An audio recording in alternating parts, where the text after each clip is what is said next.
ನಮಸ್ಕಾರ. ಕನ್ನಡ ಚಿತ್ರರಂಗದ್ದು ಒಂದು ಸುದೀರ್ಘ ಇತಿಹಾಸ. ಆಯಾಯ ಕಾಲಘಟ್ಟದಲ್ಲಿ ಬಂದಂಥ ಹಲವು ಕಲಾವಿದರುಗಳು ತಮ್ಮ ಹೆಜ್ಜೆ ಗುರುತುಗಳನ್ನು ಮೂಡಿಸ್ತಾ ಹೋಗಿದ್ದಾರೆ. ನೀವು 50ರ ದಶಕದಿಂದ ನೋಡ್ತಾ ಬಂದರೆ ಇವತ್ತಿನವರೆಗೆ ಬಂದವರು ಹಲವರು, ಆದರೆ ನಿಂತವರು ಕಡಿಮೆ. ಒಂದೊಂದು ಅವಧಿಯಲ್ಲಿ ತಮ್ಮದೇ ಆದ ಒಂದು ಛಾಪು ಮೂಡಿಸಿದವರು ಹಲವರಿದ್ದಾರೆ. ನಾವು ಇವತ್ತು ಮಾತನಾಡ್ತಾ ಇರುವುದು ಕಿಚ್ಚ ಸುದೀಪ್ ಅವರ ಬಗ್ಗೆ. ಏಕೆಂದರೆ ನಿನ್ನೆ ತಾನೇ ಅವರ ಹುಟ್ಟು ಹಬ್ಬ ಆಯಿತು. ಸುದೀಪ್ ಎಂಥ ಕಲಾವಿದರು. ಅವರು ಚಿತ್ರರಂಗ ಪ್ರವೇಶಿಸಿದ ಸಂದರ್ಭದಲ್ಲಿ ಅನುಭವಿಸಿದ ಯಾತನೆಗಳು ಯಾವುದು, ಅದನ್ನೆಲ್ಲ ಅವರು ಮೀರಿ ಬೆಳೆದು ಬಂದ ಬಗ್ಗೆ, ಈ ಎಲ್ಲ ವಿಚಾರಗಳ ಬಗ್ಗೆ ನಾವು ಚರ್ಚೆ ಮಾಡ್ತೇವೆ. ನನ್ನ ಜೊತೆಗಿದ್ದಾರೆ ಹಿರಿಯ ಪತ್ರಕರ್ತರು, ಹಲವಾರು ಪುಸ್ತಕಗಳನ್ನು ಬರೆದವರು, ತಮ್ಮ ನೆನಪುಗಳನ್ನು ದಾಖಲಿಸಿದವರು. Ganesh Kasaragod sir, welcome to the show. Yes, ನನ್ನ ಮೊದಲ ಪ್ರಶ್ನೆ, ಕಿಚ್ಚ ಸುದೀಪ್ ಅವರ ಹುಟ್ಟುಹಬ್ಬ ಒಂದಿನ ಆಗಿದೆ ಇವತ್ತು. ಸೊ ಅವರ ಪ್ರಾರಂಭದ ದಿನ ಅವರು ಸಿನಿಮಾಗೆ ಪ್ರವೇಶ ಮಾಡಿದ, ಯಾಕಂದರೆ ಅವರಿಗೆ ಬ್ಯಾಕ್ಗ್ರೌಂಡ್ ಇರಲಿಲ್ಲ. ಅವರ ತಂದೆ ಉದ್ಯಮಿ ಆಗಿದ್ದರು, ಹೋಟೆಲ್ ಇತ್ತು, ಇನ್ನೊಂದಿತ್ತು. ಸೊ ಆ ಸಂದರ್ಭ ಹೇಗಿತ್ತು, ಅದನ್ನು ತಾವು ಹೇಗೆ ನೆನಪು ಮಾಡ್ಕೋತೀರಿ ಸುದೀಪ್ ಅವರ? ಸರ್, ಫಸ್ಟ್ ಒಂದು ನಿರೀಕ್ಷಣಾ ಜಾಮೀನು ಏನಂದರೆ, ನಾನು ಆಗಾಗ ಏಕವಚನದಲ್ಲಿ ಮಾತಾಡ್ಬೋದು. ಅಷ್ಟು ವರ್ಷದ ಸಲಿಗೆಯಿಂದ ಸುದೀಪ್ ಬಗ್ಗೆ. ಫಸ್ಟ್ ಅವರ ತಂದೆ ತಾಯಿ ಬಗ್ಗೆ ಮಾತಾಡ್ತೀನಿ. ಸಂಜೀವ ಅಂತ, ಸರೋಜಮ್ಮ ತಾಯಿ, ಶಿವಮೊಗ್ಗದವರು ತಂದೆ. ಅವರು ಶೃಂಗೇರಿಯವರು. ಸೊ ತುಳು ಬರುತ್ತೆ ಅವರಿಗೆ. ಒಮ್ಮೊಮ್ಮೆ ಸುದೀಪ್ ತುಳು ಮಾತಾಡೋದು ಇದೆ ಆಗೀಗ ಕೆಲವು ಪದಗಳನ್ನು. ಸೊ ಅವರು ಆರಂಭದಲ್ಲಿ ಬಸ್ಸು ಮಾಲೀಕರಾಗಿದ್ದರು ಸಂಜೀವ್ ಅವರು.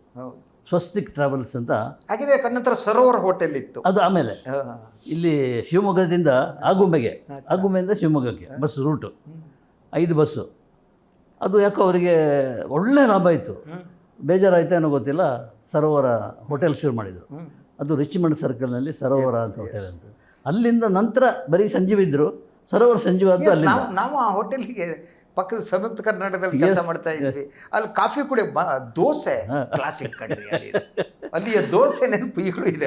ಅಷ್ಟೇ ಚೆನ್ನಾಗಿರೋದು ಅಲ್ಲಿ ನಡೆಯೋ ಪ್ರೆಸ್ ಮೀಟ್ಗಳು. ಎಸ್, ತುಂಬ ಚೆನ್ನಾಗಿರುತ್ತೆ. ಅದು ಒಂದು ಲೈಟ್, ಅದಕ್ಕೆ ತಕ್ಕ ಹಾಗೆ ಲೈಟ್ ಅರೇಂಜ್ ಮಾಡ್ತಾಯಿದ್ರು. ಅಲ್ಲಿ ಪ್ರೆಸ್ ಮೀಟ್ಗಳು ನಡೀತಾಯಿತ್ತು. ಸೊ ಇವರು ಸಂಜೀವ್ ಅವರು ತುಂಬ ಚೆನ್ನಾಗಿದ್ದರು. ಈಗಲೂ ನೋಡಲಿಕ್ಕೆ ಎಷ್ಟು ಚೆನ್ನಾಗಿದೆ, ಮುದ್ದಾಗಿದ್ದಾರೆ. ಅವ್ರು ಕೆಲವು ಸಣ್ಣ ಪುಟ್ಟ ಕ್ಯಾರೆಕ್ಟರೆಲ್ಲ ಮಾಡಿದ್ದಾರೆ ಸುದೀಪ್ ಜೊತೆ. ಅವರಿಗೆ ನಾಯಕನಾಗಬೇಕು ಅನ್ನೋ ಒಂದು ಆಸೆ ಅವರಿಗೆ. ನಾಟಕದಲ್ಲೆಲ್ಲ ಮಾಡ್ತಾಯಿದ್ರು. ಸಿನಿಮಾ ಆ್ಯಕ್ಟ್ ಮಾಡಬೇಕು, ನಾಯಕನಾಗಿ ಬೆಳಿಬೇಕು ಇಂಥ ಒಂದು ಆಸೆ ಅವರಿಗೆ ಮೊದಲಿಂದಲೂ. ಬಟ್ ಸಂಸಾರ, ಕುಟುಂಬ ಇದ್ದಿದೆಯಲ್ಲ, ಅದು ಅವರಿಗೆ ಬಿಡ್ತಾ ಇರಲಿಲ್ಲ. ತುಂಬ ಕಷ್ಟದಲ್ಲಿ ಇತ್ತು. ಅವರನ್ನೆಲ್ಲ ಇವರು ಸಾಕಬೇಕಾಗಿತ್ತು. ಅಣ್ಣ ತಮ್ಮಂದಿರನ್ನೆಲ್ಲ ಓದಿಸ್ಬೇಕಾಗಿತ್ತು. ಸೊ ಡಾಕ್ಟ್ರ್ ಆಗಬೇಕು ಅಂತ ಆಸೆ ಇತ್ತು, ಆಗಲಿಲ್ಲ. ಆ್ಯಕ್ಟ್ರ್ ಆಗಬೇಕು ಅಂತ ಆಸೆ ಇತ್ತು, ಆಗಲಿಲ್ಲ. ಇದ್ರ ಹೋಟೆಲ್ ಓನರ್ ಆದರು. ಹೋಟೆಲ್ ಓನರ್ ಆದಮೇಲೆ ಅದು ಚೆನ್ನಾಗಿ ನಡೀತಾಯಿತ್ತು. ಆಮೇಲೆ ವೈನ್ ಶಾಪ್ ಮಾಡಿದರು, ಸರೋವರ ವೈನ್ ಶಾಪ್ ಅಂತೇಳಿ. ಬೆಂಗಳೂರಿನಲ್ಲಿ ಒಂದು 7-8 ಇದೆ. ನಾನು ಹೀಗೆ ಕ್ಯಾಶುವಲ್ ಆಗಿ ಈಗಲಿದೆ ಕ್ಯಾಶುವಲ್ ಆಗಿ ಅವ್ರ ಹತ್ರ ಮಾತಾಡ್ತಾ, ಸರ್ ಹೇಗಿದೆ ವ್ಯವಹಾರ ಅಂತೇಳಿ. ವ್ಯಾಪಾರ ನನಗೆ ಸಿನಿಮಾಗಿಂತ ಅದೇ ಪರವಾಗಿಲ್ಲ ಅಂತ ಅನ್ನಿಸ್ತು. ನಾನು ಮೊದಲೇ ಮಾಡಿರ್ತಿದ್ರೆ ಕೋಟ್ಯಾಧೀಶನಾಗೇ ಇರ್ತಿ. ಇಲ್ಲಿ ಕೋಟ್ಯಾಧಿಪತಿ ಆಗಿಬಿಡ್ತಿದ್ದೆ ಅಂತೇಳಿ ಹೇಳಿದರು ಅವರು. ಯಾವುದೋ ಒಂದು ಅವರ ಮನೆ ಪಕ್ಕದಲ್ಲಿ ಒಂದು ಸರೋವರ ವೈನ್ ಶಾಪ್ ಇದೆ. ಅಲ್ಲಿ ಅಮ್ಮ ಕೂತ್ಕೊಳ್ತಾ ಇದ್ಲು, ಸರೋಜಮ್ಮ, ಆ ಕೌಂಟ್ರಲ್ಲಿ. ನಾನು ಒಂದು ದಿವಸ ಯಾರಿಗೋ ಬೇಕಾಗಿ ಹೋದಾಗ ಅವ್ರನ್ನ ನೋಡಿ ಓಡ್ಕೊಂಬಂದಿದ್ದೆ. ನಿಮಗೆ ಬೇಕಾಗ ಅಲ್ಲಿ ಕಾರ್ ನಿಲ್ಲಿಸಿ ಹೋಗಿ ತೊಗೊಂಬಂದಿದ್ದ ಕಳಿಸಿದ್ರೆ ಈ ಅಮ್ಮ ನಾನು ನೋಡಿಬಿಟ್ಟು ವಾಪಸ್ ಬಂದುಬಿಟ್ಟಿದ್ದೀನಿ ಅಂತ ಈ ಸಿಚುವೇಶನ್ ನಡೀತು. ಆಮೇಲೆ ಸುದೀಪನ್ನು ತನಗೆ ಆಗಲಿಲ್ಲ, ತಾನು ನಾಯಕನಾಗಲಿಕ್ಕೆ ಆಗಿಲ್ಲ, ಅವಕಾಶ ಕೊಡಲಿಲ್ಲ. ಕುಟುಂಬ ಸಾಕೋದು ಅದೆಲ್ಲ ಆಯಿತು. ಸೊ ಮಗನನ್ನು ಪ್ರಮೋಟ್ ಮಾಡೋಣ ಅಂಥೇಳಿ ಒಂದು ಸಿನಿಮಾದಲ್ಲಿ ಆ್ಯಕ್ಟ್ ಮಾಡಿಸಿದ್ರು, ಬ್ರಹ್ಮ ಅಂತೇಳಿ. ಫಸ್ಟ್ ಫಿಲ್ಮು ಸುದೀಪದು, ಬ್ರಹ್ಮ. ಅದು ರಿಲೀಸ್, ಇದು ಶೂಟಿಂಗ್ ಅಲ್ಪ ಕೆಲವು ಕಡೆ ಶೂಟಿಂಗ್ ಆಯಿತು, ಬಟ್ ರಿಲೀಸ್ ಆಗಿಲ್ಲ. ಅದು ಅಲ್ಲಿಗೆ ಅದಾಯ್ತಾ. ಇನ್ನೊಂದು ಸಿನಿಮಾ ತಾಯವ್ವ ಅಂತೇಳಿ. ತಾಯವ್ವ ಅಂದರೆ ನಮ್ಮ ಅಬ್ಬಾಯಿ ನಾಯ್ಡು ಅವರ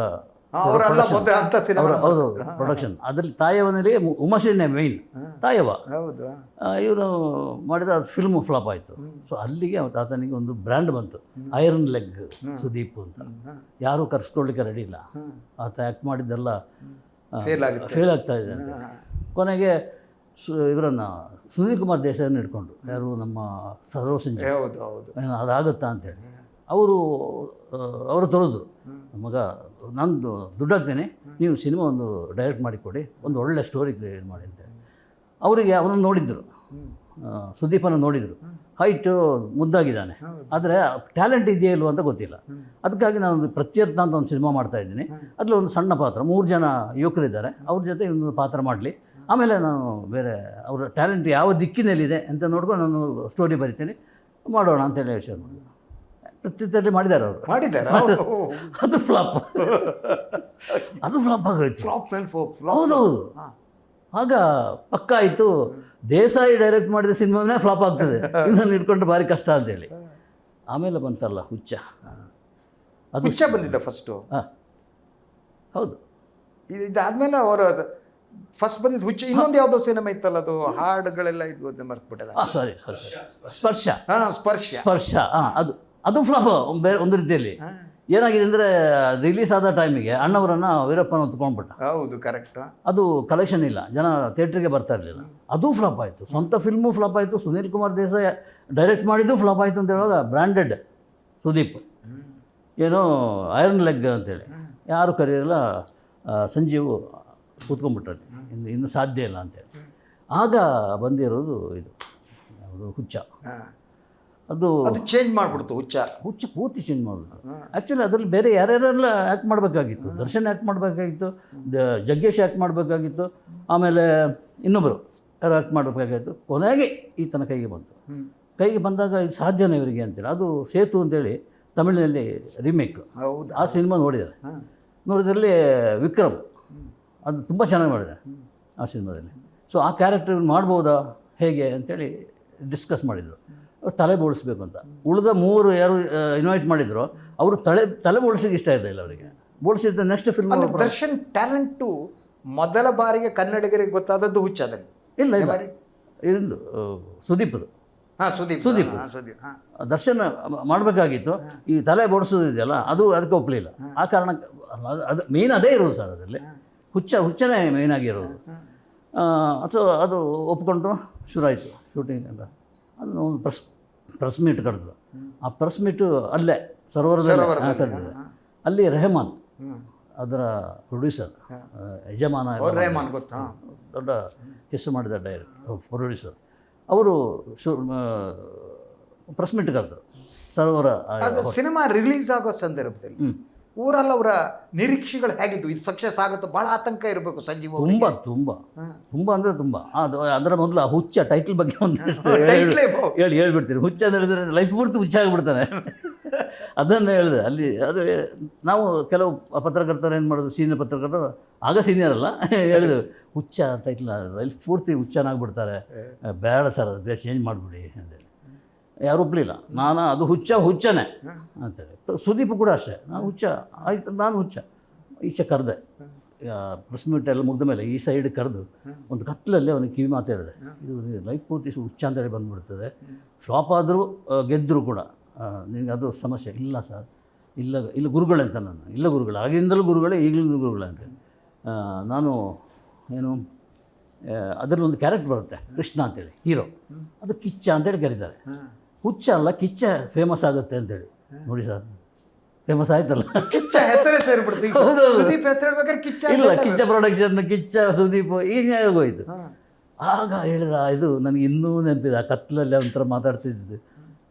ಹೀಗೆ ಮಾಡಿದೆ ಹೋಗುತ್ತಲ್ಲ. ಹಾಗೆ ಹುಚ್ಚ ಪರ್ಮನೆಂಟ್ ಆಯಿತು, ಗೆದ್ದುಬಿಡ್ತು. ಗೆಲ್ಲೋ ಸಂದರ್ಭ ಇರಲಿಲ್ಲ. ಇವನು ಮನೇಲಿ ಕೂತ್ಕೊಂಡಿದ್ದಾರೆ, ಇಲ್ಲಿ ಶೋ ಸ್ಟಾರ್ಟ್ ಆಗಲಿಕ್ಕೆ ಸ್ವಲ್ಪ ಟೈಮ್ ಬಾಕಿದೆ, ಹೋಗ್ತಾನೆ, ಯಾರೂ ಇಲ್ಲ ಜನ ಹೊರಗಡೆ. ಥಿಯೇಟ್ರ್ ಮೇನಕಾ ಥಿಯೇಟ್ರಲ್ಲಿ ಇದಂತ ಅನಿಸುತ್ತೆ.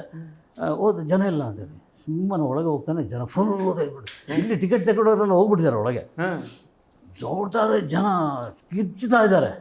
ಆದರೆ ಕೆಲವೊಂದು ಸೀಕ್ವೆನ್ಸ್ ಎಲ್ಲ ನೋಡಿ ಅದು ಖುಷಿ ಅದು ನನಗೆ ಲೈಫಲ್ಲಿ. ನಾನು ಗೆದ್ದುಬಿಟ್ಟೆ ಅಂತೇಳಿ. ಸಂಜೀವಿಗೆ ಅಷ್ಟೇ, ನನ್ನ ಮಗ ಗೆದ್ದುಬಿಟ್ಟ ಅಂತೇಳಿ. ಸೊ ಒಂದು ರೀಮೇಕ್ ಫಿಲ್ಮು ಸುದೀಪಿಗೆ ಲೈಫ್. ಆದರೆ ಅವ್ರನ್ನ ಕನ್ನಡ ಚಿತ್ರರಂಗ ಆಗಿನ ಸ್ಥಿತಿಯಲ್ಲಿ ತಮಗೆ ಗೊತ್ತಿದೆ, ಬೇರೆ ಬೇರೆ ಪ್ರಬಲವಾದ ಪ್ರತಿಷ್ಠಿತ ಇನ್ನೇನೋ ನಾಯಕರುಗಳೆಲ್ಲ ಇದ್ದರು. ಸೊ ಆ ಸಿಚುವೇಶನ್ ಚಿತ್ರರಂಗ ಅವರ ಸ್ವೀಕಾರ ಮಾಡಿದ ಬಗೆ ಯಾವುದು ಅಂತ? ಇಲ್ಲ, ಒಂದು ಸಬ್ಜೆಕ್ಟು ಸಿನಿಮಾದ ಸಬ್ಜೆಕ್ಟು, ಇನ್ನೊಂದು ಈತನ ನಟನೆ ತುಂಬ ಅದ್ಭುತವಾಗಿ ಮಾಡಿದ್ರು. ಅದು ಆ ಸಿನಿಮಾ ಇದೆಯಲ್ಲ, ನಾವು ಆ ಶೋ ಇಟ್ಟಿದ್ರು ನಮಗೆ ಇಲ್ಲಿ ಪಲ್ಲವಿ ಥಿಯೇಟ್ರ್ ಇತ್ತಲ್ಲ, ಈಗಿಲ್ಲ, ಅಲ್ಲಿ ಶೋ ಇಟ್ಟಿದ್ರು.